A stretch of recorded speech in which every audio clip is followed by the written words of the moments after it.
ஒரு வார்த்தை எடுத்து தியானிப்போம். லூக்கா 11 அதிகாரம் 5 வசனம். லூக்கா 11 அதிகாரம் 5 வசனம். எல்லோரும் வேதத்தை எடுத்துக்கொள்ளுங்கள். ரைட், வாசிப்போம். பின்னும் அவர் அவர்களை நோக்கி, உங்கள் ஒருவன் தனக்கு சிநேகிதனாய் இருக்கிறவனிடத்தில் பாதி ராத்திரியிலே போய், சிநேகிதனே. அடுத்த பகுதி எல்லாம் வாசிங்க, கொஞ்சம் சத்தமா வாசித்து பழகுங்க எல்லாரும். என் சிநேகிதனே, ஒருவன் வழி பிரயாணமாய் என்னிடத்தில் வந்திருக்கிறான். அவன் முன் வைக்கிறதுக்கு என்னிடத்தில் ஒன்றுமில்லை. நீ 3 அப்பங்களை எனக்கு கடனாக தர வேண்டும் என்று கேட்டுக்கொண்டான். வீட்டுக்குள் இருக்கிறவன் பிரதியுத்தரமாக, என்னை தொந்தரவு செய்யாதே, கதவு பூட்டியாயிற்று, என் பிள்ளைகள் என்னோட கூட படுத்திருக்கிறார்கள், நான் எழுந்திருந்து உனக்கு தரக்கூடாது என்று சொன்னான். பின்பு தனக்கு அவன் சிநேகிதனாய் இருக்கிறது நிமித்தம் எழுந்து அவனுக்கு கொடாவிட்டாலும் தன்னிடத்தில் அவன் வருந்தி கேட்கிறது நிமித்தமாவது எழுந்திருந்து அவனுக்கு தேவையானதை கொடுப்பான் என்று உங்களுக்கு சொல்லுகிறேன். மேலும் நான் உங்களுக்கு சொல்லுங்கள், மேலும் நான் உங்களுக்கு சொல்லுகிறதாவது, கேளுங்கள், சத்தமாய் கேளுங்கள், அப்பொழுது உங்களுக்கு கொடுக்கப்படும், தேடுங்கள், அப்பொழுது கண்டடைவீர்கள், தட்டுங்கள், அப்பொழுது உங்களுக்கு திறக்கப்படும். ஹல்லேலூயா. ஒரு அருமையான ஒரு வார்த்தை செய்தி ஆண்டவர் இங்கே வைத்திருக்கிறார். ஆக மிக சுருக்கமாய் சில காரியங்களை பார்க்கலாம். இயேசு கற்றுக் கொடுத்த ஜெபங்களிலே இந்த ஜெபத்திலும் அநேக காரியங்களை தேவன் உள்ளடக்கி நம்மோடு பேசியிருக்கிறார். நான் விசுவாசிக்கிறேன், இப்படிப்பட்ட ஒரு கடவுளை நாம் தெய்வமாய் கொண்டிருக்கிறபடியினால் அவரிடத்திலிருந்து நமக்கு பெற்றுக்கொள்ள முடியாது என்று ஒன்றுமே கிடையாது. விசுவாசிக்கிறீர்களா? கர்த்தர் சொல்லுகிறதாவது, கேளுங்கள், அப்பொழுது உங்களுக்கு கொடுக்கப்படும், தேடுங்கள், அப்பொழுது கண்டடைவீர்கள், தட்டுங்கள், அப்பொழுது உங்களுக்கு என்ன செய்யப்படும்? திறக்கப்படும். ஹல்லேலூயா. ஒரு பெருமதியான ஒரு காரியம் உங்கள் வாழ்க்கையில் தேவை என்றால், இல்லை என்றால், தொலைந்தது என்றால் எப்படி தேடுவீர்கள்? எப்படி தேடுவீர்கள்? உயிரை கொடுத்து நீங்கள் தேடுவீர்கள். நம்ம பார்த்துருக்கோம், அப்பப்போ வந்து சின்ன காலத்தில் எங்கள் பிள்ளைல காதில் இருக்கும் அந்த என்ன சுரையா சொல்லுவாங்க, அங்கங்கே ஓடி விழுந்துடும். அது என்னமோ ஒரு மஞ்சாடி தான் இருக்கும். ஆனால் அந்த மஞ்சாடிக்கு நாங்கள் படுற பாடு இருக்குது. அங்கே தேடு, இங்கே தேடு, கூட்டு, அங்கே விழுந்துருச்சா, இங்கே விழுந்துருச்சா. சில நேரம் அப்படியெல்லாம் தொலைஞ்சா வீட்டில் ஐயோ அப்படி சொல்லுவார்கள். என்ன சொல்லுவார்கள்? நீங்கள் சொல்லவே மாட்டீர்கள், போனா போட்டும் அப்படிங்கிற மாதிரி தான் இருக்கிறீங்க. ஆமாம்.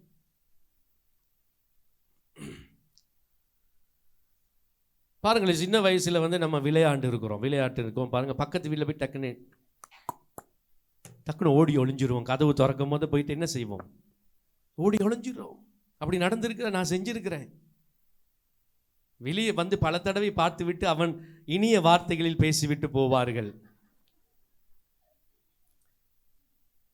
ஆனால் இன்னைக்கு பாருங்களேன், நான் என்ன சொல்றேன்னா, தட்டுவது சாதாரணமான காரியம் அல்ல. ஆண்டு இங்கே கற்றுக் கொடுக்கிற காரியம் வந்து, யார் தட்டுவது ரொம்ப முக்கியம், ஜெபம் ரொம்ப முக்கியம். ஆனால் அதை போலவே உங்களுக்கு தெரிந்திருக்க வேண்டும், கற்றுக் கொடுக்கிறவர் யாருன்னா, யாரிடத்தில் கேட்கிறீர்களோ அவர் சொல்லிக் கொடுக்கிறார். நீங்கள் தட்டுங்கள், உங்களுக்கு என்ன செய்யப்படும்? கேளுங்கள், அப்பொழுது என்ன செய்யப்படும்? தேடுங்கள், அப்பொழுது என்ன செய்யப்படும்?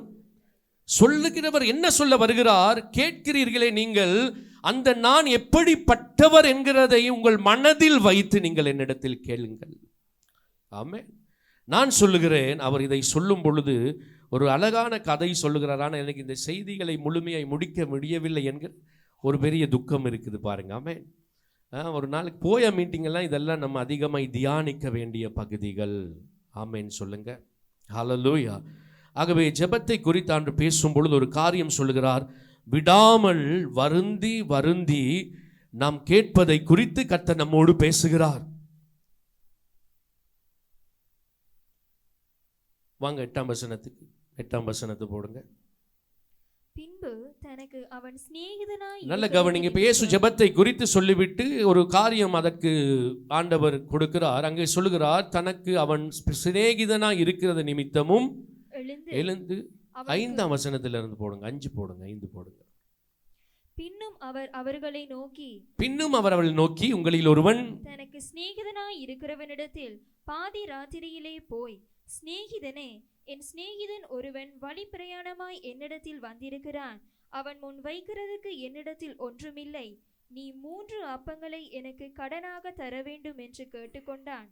வீட்டுக்குள் இருக்கிறவன் பிரதி உச்சரமாக, என்னை தொந்தரவு செய்யாதே, கதவு பூட்டியாயிற்று, என் பிள்ளைகள் என்னோட கூட படுத்திருக்கிறார்கள், நான் எழுந்திருந்து உனக்கு தரக்கூடாது என்று சொன்னார். கவனியுங்கள், அது உங்களுக்கு புரிய வேண்டும் என்று தான் நான் 2 தடவை நாங்கள் வாசித்தோம்.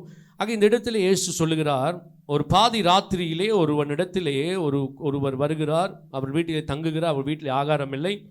ஆகவே அந்த நண்பன் என்ன செய்கிறான், தன்னுடைய நண்பனுடைய வீட்டிற்கு போய் ராத்திரி, எந்த ராத்திரி, பாதி ராத்திரியில் சென்று அவன் கதவை தட்டுகிறான். தட்டி என்ன கேட்கிறானா, என் வீட்டுக்கு வந்தவர்களுக்கு என்ன தர வேண்டும், 3 அப்பங்களை தர வேண்டும் என்று கேட்கும் பொழுது அந்த சிநேகிதன் என்ன சொன்னான்?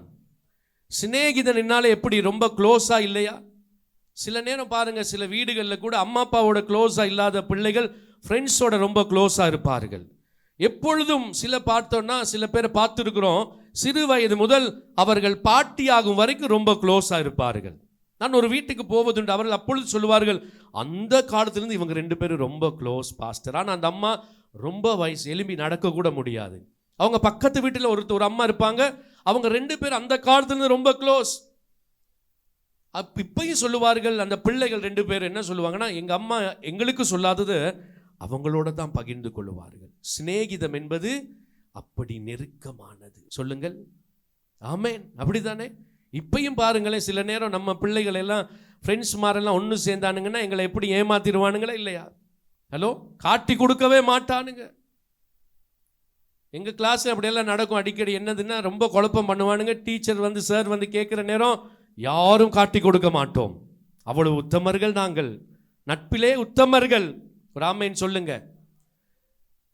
கடைசியில் என்ன நடக்கும்? எல்லாருக்கும் பனிஷ்மெண்ட். இப்படியாடா செஞ்சீங்க, முழு கிளாஸுக்கு என்னது பனிஷ்மெண்ட் கொடுப்பார்கள். அப்ப நட்பு என்பது மிக ஆழமானது.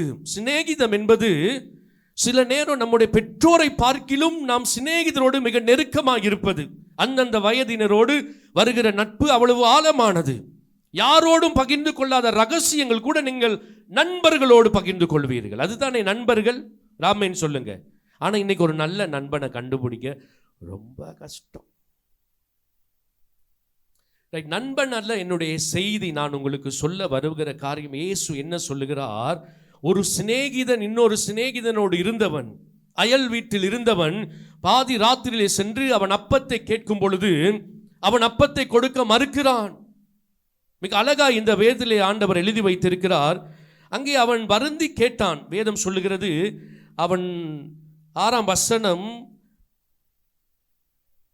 அவன் 6ஆம் வசனத்தில் கேட்கிறான், எனக்கு 3 அப்பங்களை தர வேண்டும் என்று கேட்டுக்கொண்டான். அதுக்கு 7ஆம் வசனம், வீட்டுக்குள் இருக்கிறவன் பிரதி உத்தரமாக, என்னை என்ன செய்யாதே, தொந்தரவு செய்யாதே. அடுத்த பகுதி சொல்லுகிறது, வீடு பூட்டியாயிற்று, என் பிள்ளைகளோடு கூட படுத்திருக்கிறார்கள், நான் எழுந்திருந்து உனக்கு என்ன செய்யக்கூடாது. பின்பு தனக்கு அவன் சிநேகிதன் இருக்கிற நிமித்தம் எழுந்து அவனுக்கு கொடுக்காவிட்டாலும். நல்ல கவனிங்கள், இந்த இடத்துல இயேசு எதை சொல்ல வருகிறார் என்றால், சிநேகிதன் சிநேகிதனுக்கு உதவி செய்ய வேண்டும். சிநேகிதன் சிநேகிதனுக்கு உதவி செய்யாத ஒரு மனநிலையில் அவன் அங்கே இருக்கிறான். தனக்கு கேட்டும் கிடைக்கவில்லை என்று அவன் விடல்ல. பாருங்க, என்ன செய்யவில்லை, ஜபிக்கிறான், இல்லை கேட்கிறான், தட்டுறான், திறக்கவில்லை என்று அவன் அதை கைவிடவில்லை. அவன் திரும்பி திரும்பி கேட்கிறான். இந்த வசனம் சொல்லுகிறது, 8ஆம் வசனத்திலே, தன்னிடத்தில் அவன் வருந்தி கேட்கிறது நிமித்தம். சொல்லுங்க, வருந்தி.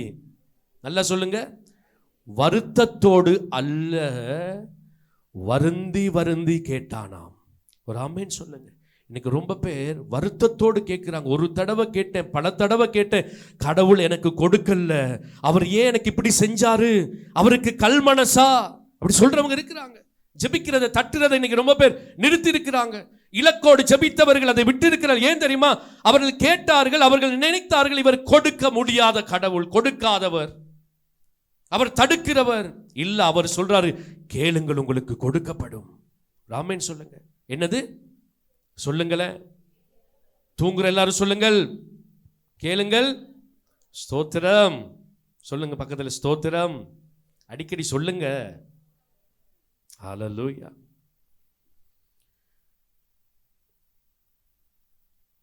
அவன் வருந்தி வருந்தி பாருங்களேன், அவன் உள்ள இருக்கிறவன் என்ன செய்கிறான் தெரியுமா? உள்ளவன் ஒரு புடிவாதமா இருக்கிறான். நான் திறக்க கூடாது, நான் கொடுக்க மாட்டேன்.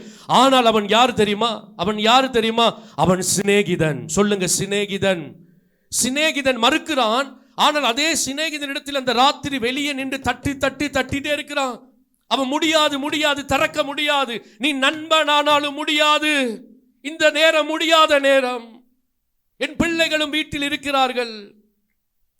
ஆனா இவன் விடல பாருங்க. அப்ப உள்ள இருக்கிறவனுக்கு ஒரு பிடிவாதம் இருக்கான, வெளியே இருக்கிறவனுக்கு அதை விட ஒரு பிடிவாதம் இருக்குது. அவன் தட்டி கொண்டே இருக்கான. கடைசியில் ஒன்று ஜெயிச்சிச்சு பாருங்க. வெளியே இருந்து வருந்தி கேட்டானே, கடைசியில் அவனுடைய வேண்டுதல் கேட்கப்பட்டது. ஒரு ஆமென் சொல்லுங்க. ஹல்லேலூயா. அப்ப உள்ளே இருக்கிறவனிடத்தில் இருந்த உறுதியை பார்க்கிலும் வெளியே இருந்த அந்த சிநேகிதனுக்கு இருந்த அந்த உறுதிக்கு ஒரு வல்லமை இருக்கிறது. ஆமென். வருந்தி கேட்டால் கொடுக்க விரும்பாத ஒரு மனுஷன், கவனிங்கள, தன் நண்பனுக்கு வருந்தி கேட்கும் பொழுது கொடுக்காத இந்த நண்பனுக்கு எப்படி சொல்லலாம்? நல்ல நண்பன் சொல்லுவீர்களா? ஹலோ, இருக்கிறீங்களா? ஒரு ஆமென் சொல்லுங்களேன். சில பேர் நைட்டுக்கு அவசரமாக கால் எடுத்து எடுக்க மாட்டாங்க. சில பேர் கஷ்டப்படுற நேரம் நல்லா இருக்கிறவங்க கால் எடுங்களேன். ஹலோ, இருக்கிறீங்களா? எடுக்க மாட்டாங்க. அப்படிப்பட்ட ஒரு சிநேகிதன். ஆண்டவர் என்ன சொல்ல வர விரும்புகிறார்? நன்றாய் கவனியுங்கள். கொடுக்க விருப்பம் இல்லாத ஒரு சிநேகிதனா இருந்தவனுடைய மனமே அவன் வருந்தி கேட்டால், நல்ல கவனிங்க. என்னது சொல்லுங்க? வருந்தி. நல்லா சொல்லுங்க, விரும்பி சொல்லுங்க, வருந்தி. ஆமென். வருத்தத்தோடு அல்ல. இன்னைக்கு இருக்கிற பிரச்சனை என்ன தெரியுமா? வருத்தம் நமக்கு இருக்குது. அவன் வருத்தத்தோடு அல்லாமல் விருப்பத்தோடு வருந்தி கேட்கிறான். கர்த்தர் சொல்றாரு, நண்பனாக இருந்து கொடுக்க கூடியவன் கொடுக்காமல் கேட்கும் பொழுதும் கொடுக்கவில்லை, வருந்தி கேட்கும் பொழுது கொடுக்கவில்லை. ஆனால் அவன் விடாமல் வருந்தி கேட்கும் பொழுது அந்த கல் நெஞ்சக்காரனே கொடுப்பானே. ஆனால் உங்களுக்கு நான் தர முடியாதென்று ஒரு நாளும் சொன்னதில்லையே. ஒரு ஆமென் சொல்லுங்க. உங்களுக்கு நீங்க வருந்தி கேட்டால் தான் நான் தருவேன் என்று நான் ஒரு நாளும் சொன்னதில்லையே. நான் உங்களுக்கு ஏராளமாய் தாராளமாய், ஏன் நீங்கள் நினைத்ததற்கும் வேண்டிக் கொண்டதற்கும் மிக அதிகமாய் தருவேன் என்று தானே வாக்கு பண்ணி இருக்கிறேன். அந்த வருந்தி கேட்கிறவனு கேட்கும் பொழுது இந்த கல் மனம் மாறும் என்றால் கர்த்தர் சொல்லுகிறார், நீங்கள் என்னிடத்தில் வருந்தி கேட்டால் உங்களுக்கு நான் எந்த அளவுக்கு நான் கொடுப்பேன். நல்ல ஒரு ஆமென் சொல்லுங்களேன். ஹல்லேலூயா. பாருங்க, சில பேர் கேட்குற ஸ்டைல் இருக்குது, மனசே மாறிடும் தெரியுமா? எங்கள் வீட்டில் ஒரு குற்றச்சாட்டு இருக்குது. எங்கள் கடைசி சின்னவனுக்கு மட்டும் நீங்கள் கேட்டால் எல்லாம் செய்கிறீங்க அப்படின்னா அது அடிக்கடி சொல்லுவாங்க. எங்கள் மகனும் சொல்லும், மகளும் சொல்லும். ஏன் தெரியுமா? அவன் கேட்குற ஒரு விதம் இருக்குது. ஒன்று ஆரம்பிச்சான்னா டடா என்னைய பேச விட மாட்டான். நான் பேசினேன்னா ஏலான்னு டடா அப்படிதான் சொல்லுவான். டடான்றதே 1000 தடவை சொல்லிடுவான். நான் இல்லை டடா அப்படி கேட்குறேன்னு என்ன வரும்? அவனுக்கு நான் விருப்பம் இல்லாட்டி என்னதான் செய்ய வரும்? இதுக்கு அப்படி கேட்காது. டேடா என்ன டேடா தர மாட்டீங்க? இல்லை. அப்போ கொஞ்சம் வருத்தம் வருது, டேடா செய்யல. ஆனால் அவன் அப்படி இல்லை, டேடா. ஆமென். இருக்கிறீங்களா? ஒரு ஆமென் சொல்லுங்க.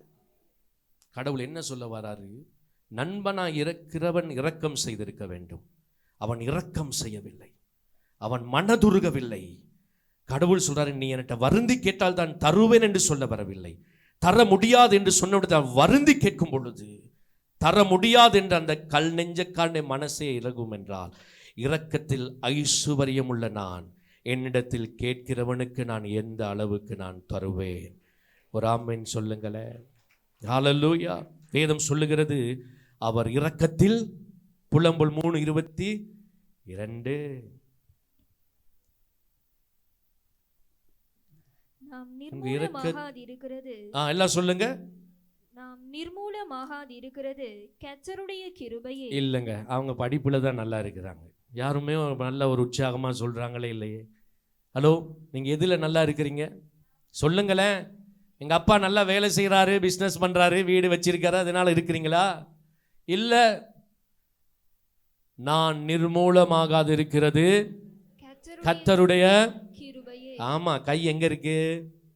ஹலோ, ஒரு கையை உயர்த்துங்க, நல்லா சொல்லுங்க. நான் நிர்மூலமாகாது இருக்கிறது கர்த்தருடைய கிருபையே. நல்ல கையேத்து சொல்லுங்க. அவருடைய இரக்கங்களுக்கு முடிவில்லை, அவருடைய அன்புக்கு அளவே இல்லையே. அந்த கடவுளிடத்திலே நான் திரும்பி திரும்பி கேட்பதிலே என்ன வருத்தம்? ராமேன் சொல்லுங்க. வருத்தம் வரணுமா? யார் முன்னுக்கு நிக்கிறேன் தெரியுமா?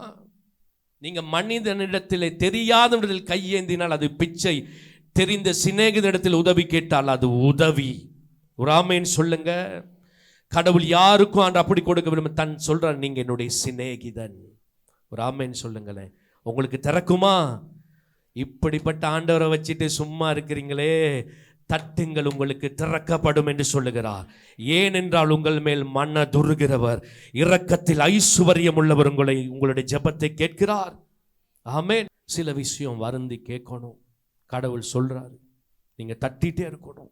சில விஷயம் நான் தட்டிட்டே இருக்கிறேன், பல வருஷம் தான். சில இதெல்லாம் தியானிக்க பொழுது தான் சில நேரம் ஒரு சோறு வருது, எவ்வளோ கால ஆண்டவரே. ஆனால் ஒன்று தெரியுது, அவர் கண்டிப்பாக ஒரு நாள் எனக்கான வழியை திறந்து தீருவார். நான் தட்டுறதுக்கான கதவு கண்டிப்பாக திறக்கும். நான் இயேசுவின் நாமத்தில் சொல்கிறேன், நீங்கள் தட்டி கொண்டு இருக்கிற கதவு ஒரு நாள் கர்த்தர் திறக்க போகிறார். காரணம், இரக்கத்தில் ஐஸ்வர்யம் உள்ளவரிடத்திலே நான் முன்னுக்கு நிற்கிறேன்.